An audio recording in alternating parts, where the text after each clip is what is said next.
Hello, welcome back to Winter Womanland. I am Winter Henderson, here to talk about what no one tells you about starting over after 40. Oh, let's be real. Starting over after 40 is not the same as starting over at 25.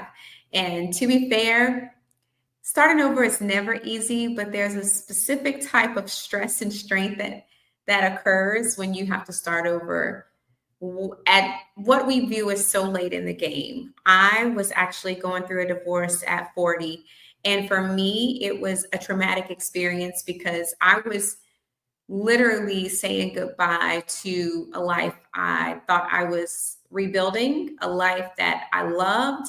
Um, I felt like for the first time in my life, I was like in my zone. I was happy, I was healthy.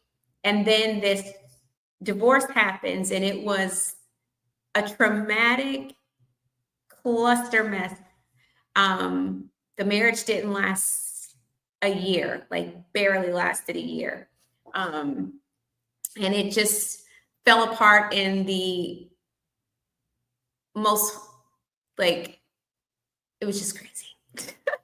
All that to say, I was disappointed. I remember celebrating my 40th birthday, and I had friends over to the house, and they tried to like cheer me up, but I just felt like this huge sense of, like, of all the things, why now? Why me? Why this?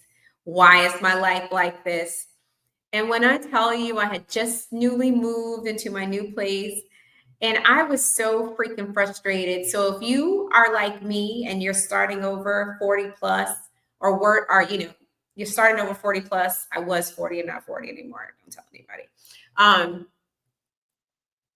can I just say you're not alone? Like, it is a sobering, humbling place to be in. And it took me some time. I had to take a step away and just really kind of focus on my mental, emotional, and spiritual health because I was so down in the dumps, so completely frustrated. I still had to be a mom. I still had to figure out my finances and put some things in place so I wouldn't lose the things that I had. And I lost a lot, y'all. I lost my car. I lost my means of making money. Like, it was just a lot of loss on top of going through this thing that I didn't expect to go through. And for me, it was my second divorce. And I was like, yikes. Of all the things, like, it was just, y'all, it was traumatic, honestly. But the more that I began to lean into my healing journey, I was going to therapy at the time. Shout out to Mary. She knows who she is. That lady literally carried me through the hardest time of my life, and really allowed for me to put things in perspective. My relationship with God was in a weird place because I was coming out of what I like to call a religious psychosis. And when you are learning and healing and growing through what I like to define as religiosity, that is a very, very difficult place to be in because you almost feel like you don't know if God is with you or not. You question everything that you ever knew about your faith. And it was just a tumultuous time. All that to say, what I feel like can seem very overwhelming and tasking and daunting for people that are in this position, y'all, it can be the most liberating and powerful time of your life. Like, if you lean in to this phase in this place, because it's not going to last forever. Everything's a phase. Everything starts and stops, comes and goes. Like, that's life, right? But if you lean into it, it can be the most beautiful time of your life. Like, I'm finally coming out on the other side and things are starting to happen and change. And I found love again. And he's amazing. Like, the man I feel like I should have always been married to. And I hate that the journey is what it is and the journey it took to get to him, but we're here now. And I tell people all the time, when life finally lines up and things start to unfold as they should, you look back on some of the things you went through, and it's like, God, it didn't feel good, but thank you for keeping me. Thank you for covering me. Thank you for never leaving me, even when I thought you did. I've been in my home for 4 years, and it was the home I moved into when everything apart with my previous marriage, and it was a place of safety for me. And when I say that, that place is such a place of solitude and peace, and it's a reminder of how God kept me for 4 years, how he provided for me, how my kids never had to worry about going to a homeless shelter. It's just, it's amazing. It's just amazing to see how I think back to that time, y'all, and I was so broken. I would spend my nights crying out, just asking God, why? Like, why? Why would you let me go through all of this? And I was in reality TV, and that was a mess, and that didn't go like I thought it would. It was just such a difficult time for me. And I look back at all of that, and I'm like, God, you kept me. You covered me. You had me every step of the way. And as honestly, I prepare to move out of this house, I walked through the house with such an immense amount of gratitude, like so much gratitude, so much joy, because you just see God's hand. And I want to encourage anyone that is starting over. I know times can get really rough and hard. Now, I'm trying not to get emotional, but y'all, God is with us. He is with us every step of the way. He carries us. He keeps us. He sends people to help us. He sends people to pour into us. And that's my truth. That's my story. But as I look on the other side, I'm like, I would have never saw this. I think back to both of the times I was married before. It wasn't blissful.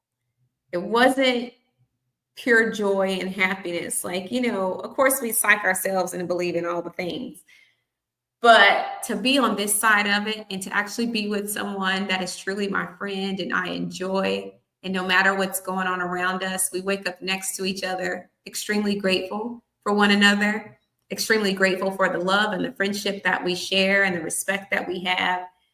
I'm just like, oh, this is what it was supposed to feel like. And I understand when people say, when you know, and when you meet the one and you know it's the one. And that is so freaking true. Don't let anybody else tell you differently. You know when you know when you know. And it's not a no that you can explain, but you'll know it when you feel it. Like I knew it when I met him. I didn't know that he would be the person I would marry, but I knew it was something different about him. And it struck me and it stayed with me and I could not shake it. So I just want to encourage you to not give up no matter what it looks like. Maybe you're reinventing yourself after a job loss. A lot of people are going through that right now. Myself included, like, the job market sucks right now, and we're all having to reevaluate where we are professionally and financially. And can I say, even in that, God has been faithful. God has opened up doors. God has provided opportunities. God has allowed my creativity to be reshaped and reborn and renewed. It's just almost like this freshness, like the freshness I didn't have before, or the creativity I felt like was kind of dull and dormant. Like it's the wheels have started to turn again, and my motivation and my inspiration and my passion is coming back. And I'm like, yes, this is it. Even collaborating with my husband has been amazing. Like, it's just, I feel like life is starting to become all that I knew it could be. And it was hard and it was tough and the road was rickety and raggedy and difficult. But the key to starting over in your 40s is never feeling like it's too late. Keeping one foot in front of the other, pressing forward even when it's hard. Surrounding yourself with the right people, unlearning the things you need to unlearn, becoming unapologetically you. 40s is a tricky little mix because You're dealing with some things you ain't had to deal with before. You may have a few more gray hairs. You may be going through parameopause. And that's a whole different discussion, ladies. Like the things that our elders did not tell us and maybe did not know themselves about perimenopause is different discussion for a different day. But it's just different. Like I think about being 25. You're so green and you don't know all the things you think you know. Like you think you know everything in your 20s. You don't know jack. Then when you get in your 40s, you've lived some life, and there is a grieving of a sorts that happens. And if you're not careful, it can creep into a bit of depression. I know I dealt with it. Because you're like, this is not what I thought my life would be like at 40. Like if I went back to my 25-year-old self, this ain't what I saw. Like I didn't see me starting over at 40. I thought I would, be doing this and doing that. And you have to be careful because as much as we would like to plan out our entire lives, life is not always that predictable. And sometimes we end up in places and spaces that we hadn't planned on, but here we are. And I think it's important that you forgive yourself and that you embrace the journey that you've had to take. Sometimes you have to forgive yourself for the choices that you made that might have put you in the position that you're in right now. And that's a real thing. I always say to myself, I had no business marrying my second husband at all. I had no business dating after my first divorce.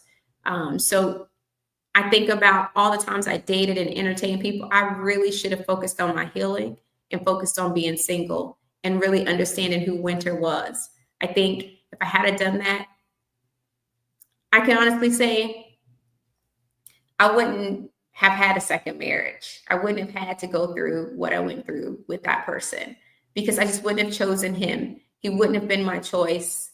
I would have known that that wasn't God. I would have known that he wasn't a man of God. Like I would have known all those things.